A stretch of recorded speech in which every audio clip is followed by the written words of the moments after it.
Libro de los Hechos, capítulo 16, en la versión Nueva Traducción Viviente. Pablo fue primero a Derbe y luego a Listra, donde había un discípulo joven llamado Timoteo. Su madre era una creyente judía, pero su padre era griego. Los creyentes de Listra e Iconio tenían un buen concepto de Timoteo, de modo que Pablo quiso que él los acompañara en el viaje. Por respeto a los judíos de la región, dispuso que Timoteo se circuncidara antes de salir, ya que todos sabían que su padre era griego. Luego fueron de ciudad en ciudad enseñando a los creyentes a que siguieran las decisiones tomadas por los apóstoles y los ancianos de Jerusalén. Así que las iglesias se fortalecían en su fe y el número de creyentes crecía cada día. Luego Pablo y Silas viajaron por la región de Frigia y Galacia, porque el Espíritu Santo les había impedido que predicaran la palabra en la provincia de Asia en ese tiempo. Luego, al llegar a los límites con Misia, se dirigieron al norte hacia la provincia de Bitinia, pero de nuevo el Espíritu de Jesús no les permitió ir allí.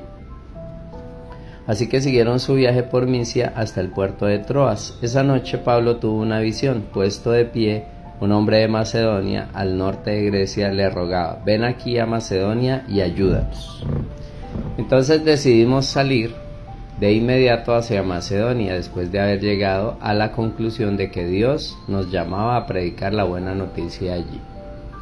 Subimos a bordo de un barco en Troas, navegamos directo a la isla de Samotracia, y al día siguiente desembarcamos en Neápolis. De allí llegamos a Filipos, una ciudad principal de ese distrito de Macedonia y una colonia romana, y nos quedamos allí varios días. El día de descanso nos alejamos un poco de la ciudad y fuimos a la orilla de un río, donde pensamos que la gente se reuniría para orar, y nos sentamos a hablar con unas mujeres que se habían congregado allí. Una de ellas era Lidia, de la ciudad de Tiatira, una comerciante de tela púrpura muy costosa, quien adoraba a Dios mientras nos escuchaba. El Señor abrió su corazón y aceptó lo que Pablo decía. Ella y los de su casa fueron bautizados y nos invitó a que fuéramos sus huéspedes. Si ustedes reconocen que soy una verdadera creyente en el Señor, dijo ella, vengan a quedarse en mi casa. Y nos insistió hasta que aceptamos. Cierto día, cuando íbamos al lugar de oración, nos encontramos con una joven esclava que tenía un espíritu que le permitía adivinar el futuro. Por medio de la adivinación ganaba mucho dinero para sus amos. Ella seguía a Pablo y también al resto de nosotros gritando: estos hombres son siervos del Dios Altísimo y han venido para decirles cómo ser salvos. Esto mismo sucedió día tras día hasta que Pablo se exasperó de tal manera que se dio la vuelta y le dijo al demonio que estaba dentro de la joven: te ordeno en el nombre de Jesucristo que salgas de ella. Y al instante el demonio la dejó. Las esperanzas de sus amos de hacerse ricos ahora quedaron destruidas, así que agarraron a Pablo y a Silas y los arrastraron hasta la plaza del mercado ante las autoridades. Toda la ciudad está alborotada a causa de estos judíos, les gritaron a los funcionarios de la ciudad. Enseñan costumbres que nosotros, los romanos, no podemos practicar porque son ilegales. Enseguida se formó una turba contra Pablo y Silas y los funcionarios de la ciudad ordenaron que les quitaran la ropa y los golpearan con varas de madera. Los golpearon severamente y después los metieron en la cárcel. Le ordenaron al carcelero que se asegurara de que no escaparan. Así que el carcelero los puso en el calabozo de más adentro y les sujetó los pies en el cepo. Alrededor de la medianoche Pablo y Silas estaban orando y cantando himnos a Dios, y los demás prisioneros escuchaban. De repente hubo un gran terremoto y la cárcel se sacudió hasta sus cimientos.